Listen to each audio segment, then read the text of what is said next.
계신다면 정말 즐거운 시간을 보내실 수 있을 것입니다. 저는 한국의 아이비리그인 연세대학교를 졸업을 했습니다. 그리고 한국의 KBS라는 공영방송에서 앵커로서 일을 했습니다.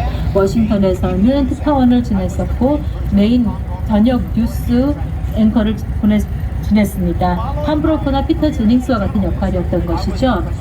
기자로서 저는 대변인 역할을 해서 전 대통령, 박근혜 대통령의 대변인도 맡았고 그 이후에 국회에 진출을 하게 되었습니다. 그런데 제가 지금 여기서 뭘 하냐고요? 작년 4월 15일에 저는 총선에서 패배를 하였습니다. 트럼프 대통령과 똑같았습니다. 부정선거 때문이었습니다. 그 이후로 저는 계속해서 선거 부정에 대해서 한국에서 열심히 싸웠습니다. 그러나 저는 무시를 당했습니다.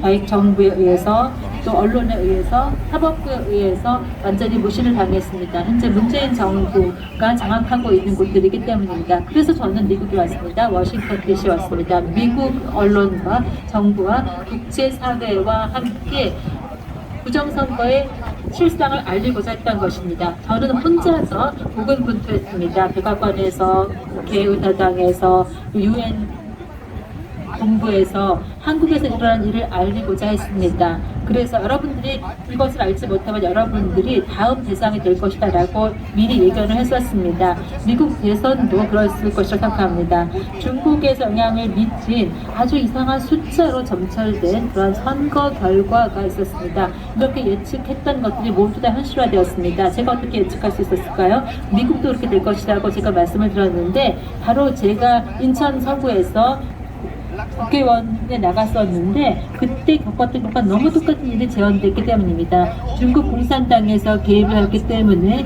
좀 미리 투표를 했던 예비 투표에서 아주 이상한 숫자가 만들어졌습니다. 선거 부정의 여러 가지 내용에 대해서 말씀을 드리겠지만 그중 한 가지를 말씀드리겠습니다. 제 선거구에서는 저를 포함해서 3명의 후보가 있었습니다. 투표를 열었더니 관외투와 관내 투표가 있는데 이 모든 사람들의 숫자가 거의 비슷했습니다. 0.93%였습니다. 통계학자들의 말에 의하면 이것은 1000개 동전을 던졌을 때 이 1000개 동전이 똑같이 앞면만 나오거나 똑같이 뒷면만 나오는 확률과 똑같다라고 읽겠습니다. 이것이 신의 일일까요? 아니면은 부정선거일까요?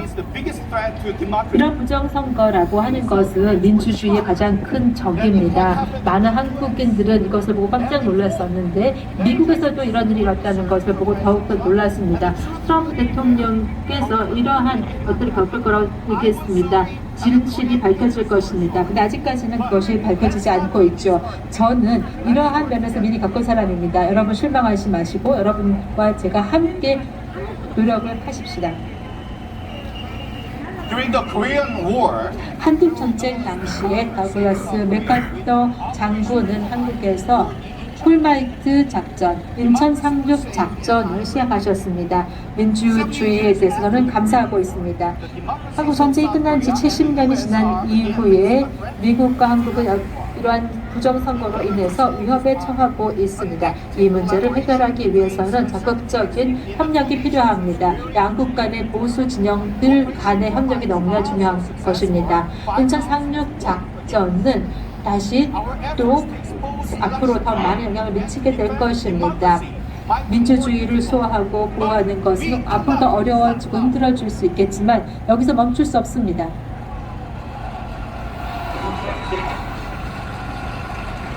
The memorial for Operation Chromites in the 인천 상륙작전 기념 연수구을 인천. 관이 있는 연수구을에서 저는 출마를 했었습니다. 맥카터 장군이 70년 전에 인천에서 했던 것 그리고 저희 아버님께서 마음에 가지고 있었던 것 이런 모든 것은 자유를 위한 투쟁입니다.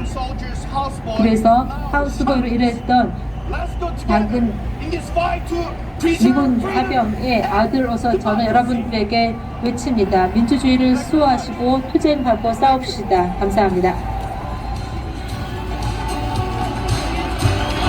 네, 자유와 민주주의를 위한 피 끓는 호소 미군 하우스보이로 16세 때 민경욱 대표의 아버님이 일을 하셨다고 합니다. 당시 한국전쟁 직후고 정말 살기 어려울 때였죠. 그래서 거기서 영어도 배우시고, 그래서 가난하게 자라는 어린 아들의 눈에 참 존경스러워 보였다고 합니다. 그렇게 화장실도 따로 없는 집에서 자라서 지금 KBS 앵커, 워싱턴 특파원 등 하시고 대변인 그리고 국회의원 하셨죠. 그 다음에 부정선거를 만나서 0.39라는 숫자가 어떻게 세 후보 모두에게 동일하게 나올 수 있느냐. 관내 사전투표의 득표 비율이 두 사람 간에 일치하는 것도 아니고 세 사람 모두 0.39라는 숫자로 그 득표율이 떨어지느냐. 그것은 인위적인 조작이다 로부터 시작해서 지금 부정선거를 규명하는 1년간의 투쟁이 이어졌고, 그리고 그 가운데 미국에도 같은 방식의 중국의 개입이 있을 것이라는 것을 경고했지만 결국 미국도 그러한 아주 신유형의 부정선거에 당하고만 그러한 상황에 있습니다. 사실 세계의 자유와 민주주의의 절체절명의 위기라고 볼 수 있겠습니다. 이것은 이제까지 자유민주주의를 위협해온 보다 눈에 잘 보이는 군사적으로 위협하고 이웃 국가들을 침략하고 체제의 기밀을 빼가고 이런 정도의 위협과는 다른 종류의 것입니다. 즉 바깥으로부터 표시가 보다 쉽게 나는 침략적 행위보다 안을 부패시키고 안으로부터 무너져 내리게 하는 방식에 가까운 것입니다. 그 가장 유력한 통로는 바로 부정선거입니다. 부정선거를 국내에서만 저지르는 것보다 외국 세력과 결탁해서 저지를 때 용이한 점이 무척 많습니다. 부정한 투표지를 국내에서 제작하려고 할 때 여러 사람의 눈에 띄지만 외국에서 제작되어 들어올 때는 공수되어 들어오기 때문에 아주 손쉽게 들여올 수가 있습니다. 여러 가지 서버와 전산 조작들이 국내에 있는 전산망을 통할 때는 그래도 여러 사람의 눈에 더욱 눈에 띄거나 신경이 쓰이지만 그 망이 해외로 연결되어 있으면 사실 인터넷망은 국경이 문제가 되지 않는 것입니다. 그래서 해외에 조작센터를 두고 그 망을 통해서 조작하기 시작하면 훨씬 용이하게 디지털 조작을 실행할 수 있는 것입니다. 그렇기 때문에 외국의 개입하려는 외국 세력과 국내에서 선거의 공정성을 허물어뜨리면서 외국 세력과 결탁하여 자기의 권좌를 유지하고 싶은 세력이 손을 잡을 동인이 무척이나 커졌고, 바로 이런 신유형의 부정선거가 한국과 미국에서 2020년 역사적으로 일어난 것입니다. 역사는 반드시 이 2020년 중국 공산당의 외국 개입 부정선거를 똑똑히 기록할 것입니다.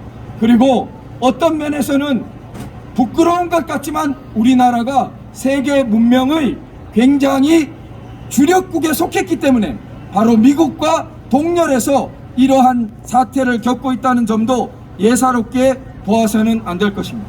그러나 이런 부정선거에 무너지고 만다면 한국은 그냥 부끄럽게 남게 되고 말 것입니다. 그러나 남보다 먼저 매를 맞고 남보다 먼저 병을 앓으면서 이것을 극복해 낸다면 우리는 21세기에 전개된 신유형의 자유와 민주주의를 위협하는 공적으로부터 가장 먼저 떨쳐 일어나서 그것을 극복한 역사의 선구자로 자리매김될 것입니다.